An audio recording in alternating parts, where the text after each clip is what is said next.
Direct এসে আমাদেরকে মারধর করলো। কেউ হেল্প করছে না, সব লোক দাঁড়িয়ে দাঁড়িয়ে দেখছে, কেউ কিচ্ছু বলছে না। রোমিওদের অত্যাচারে অতিষ্ঠ সীমান্তের কাহারপাড়া এলাকা। সোমবার বিকালে সেখানে তাদের খপ্পরে পড়ে 3 ছাত্রী। সেখানকার একটি ব্রিজে চর দুর্গাপুর এলাকার 3 ছাত্রীকে শারীরিকভাবে নির্যাতন করা হয় বলে অভিযোগ। আর সেই অভিযোগে ইতিমধ্যেই 2 জনকে গ্রেপ্তার করেছে পুলিশ। এখনো অধরা এক অভিযুক্ত। অন্যদিকে জখম এক ছাত্রীকে ভর্তি করা হয়েছে মুর্শিদাবাদ মেডিকেল কলেজে। সুনিতা মুর্শিদাবাদের সর্বকালের সেরা এবং ঐতিহাসিক বস্ত্র প্রতিষ্ঠান। বিয়ের কেনাকাটা থেকে শীতের পোশাক, নামি ব্র্যান্ড, সেরা দাম, একটাই নাম সুনিতা। সোমবার বিকেল 3:30 নাগাদ চর দুর্গাপুর থেকে 4 কিশোরী শেখপাড়া বাজারে কম্পিউটার ক্লাস শেষে কাহারপাড়া ব্রিজ হয়ে ঘরে ফিরছিল। অভিযোগ, সেই সময় একটি বাইকে চেপে ব্রিজে পাইচারি করছিল 3 যুবক। ছাত্রীদের দেখে তাদের সাইকেলের পাশে গিয়ে নানাভাবে উত্ত্যক্ত করে তারা। ধাক্কা মারার চেষ্টা করে বলেও অভিযোগ। সে সময় উভয় পক্ষের মধ্যে বচসা বাঁধলে ছাত্রীদের মারধর করা হয় বলে অভিযোগ। এক ছাত্রীকে বাইকের চাবি দিয়ে মাথায় আঘাত করা হয়, ফলে সে রক্তাক্ত হয়ে পড়ে। অন্যদের চুলের মুঠি ধরে ব্রিজে টেনে হিঁচড়ে মারধর করা হয় বলেও দাবি তাদের। যে আরও তো সাইড আছে, সাইড দিয়ে যান, তাই বললো। দিয়ে সাইড দিয়ে গেল না, দিয়ে বললো কি যে এটাই আমার সাইড, এই দিক দিয়ে যাব, তোকে মেরে ফেলবে একদম, তোর গাড়ির উপর দিয়ে গাড়ি চালিয়ে তোকে মেরে ফেলবো। দিয়ে মুখ খারাপ করে গাল দিচ্ছিল। দিয়ে আমরা বললাম কি যে মুখ খারাপ করে গাল দিয়ে না, আমরা পুলিশের কাছে যাব, এখানে বিএসএফ পুলিশ আছে, ওই পুলিশের কাছে যাব। দিয়ে বলছে তোর পুলিশের কিছু বললি, দিয়ে এত মুখ খারাপ করে গাল দিচ্ছে, বলাই যাবে না। ওরা 3 জন ছিল, আর একজন এসে মারে আমাদেরকে।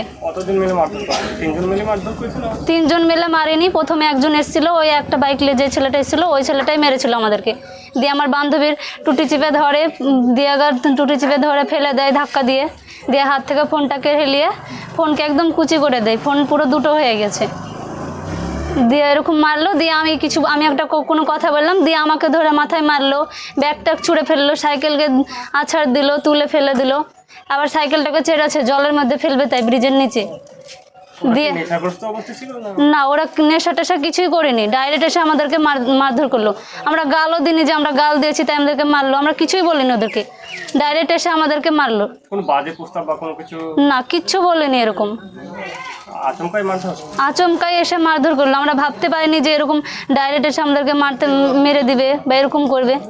4 জনকে মারধর করে। প্রথমে একজন যাকে হামলা করেছিল ওকে মেরেছে, তারপর আমাকে, আর একজনকে এমনভাবে মেরেছে, মাথায় গাড়ির চাবি দিয়ে ঢুকে মেরেছিল।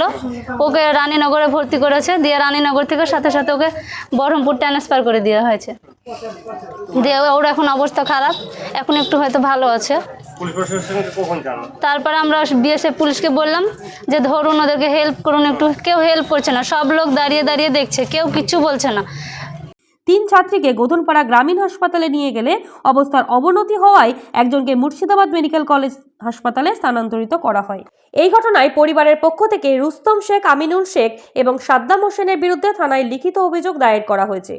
পুলিশ সূত্রে জানা গিয়েছে ইতিমধ্যে আমিনুল শেখ এবং সাদ্দাম হোসেনকে গ্রেপ্তার করা হয়েছে। তবে মূল অভিযুক্ত রুস্তম শেখ এখনো পলাতক, তার খোঁজে তল্লাশি চলছে। দিয়ে মুখ খারাপ করে, দিয়ে আমরা বলছি যে খারাপ গাল কেন দিচ্ছেন, আপনি যান না এদিকে রাস্তা দিয়ে। তারপরে বলছে আমাকে মেরেই ফেলবে, দিয়ে গাড়ি থেকে নেমে আমার গলা চিপে ধরে, দিয়ে আমাকে ধাক্কা দিয়ে ফেলে দেয়। ব্রিজে সে রেলিং টেলিং থাকে না, ওখানে ধাক্কা দিয়ে ফেলে দেয়। আমার চশমা, মোবাইল সব আমার পড়ে যায়। তারপরে আমার মোবাইলটা নিয়ে ভেঙে দেয়, আর গাল দিতে দিতে সব কিছু এগুলো গাল দিতে দিতে করছিল।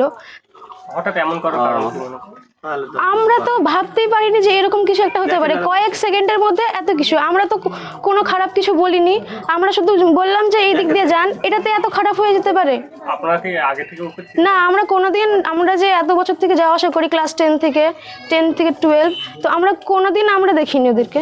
আর আমরা যাই আর আমরা আসি স্কুল টিউশন। আহত বলতে আমার যে বান্ধবীটা আছে, ওকে মানে ভীষণ রকম মেরেছে, ওকে চাবি ঢুকিয়ে মাথায় মারা হয়েছে। ওকে তো ট্রান্সফার করা হয়েছে বহরমপুরে। আর আমাকে প্রথমে অ্যাটাক করেছিল, আমাদের সাইকেলগুলো ভেঙে দিয়েছে, আমার মোবাইলটা ভেঙে দিয়েছে, আমার উপর গাড়ি চালাতে এসেছিল। তারপরে এ ধরতে গেছে, একে মেরেছে। তারপরে আমার ওই বান্ধবীটাকে মেরেছে, আরেকজন, আমরা 4 জন ছিলাম, 4 জনকে মেরেছে। যারা মেরেছে তারা কতজন ছিল? তারা 3 জন ছিল। না না, নেশা ছিল না, সজ্ঞানে ছিল। হ্যাঁ, সব থানাতে গিয়েছিলাম, পুলিশকে ডাকা হয়েছে, সব কিছু বলেছি।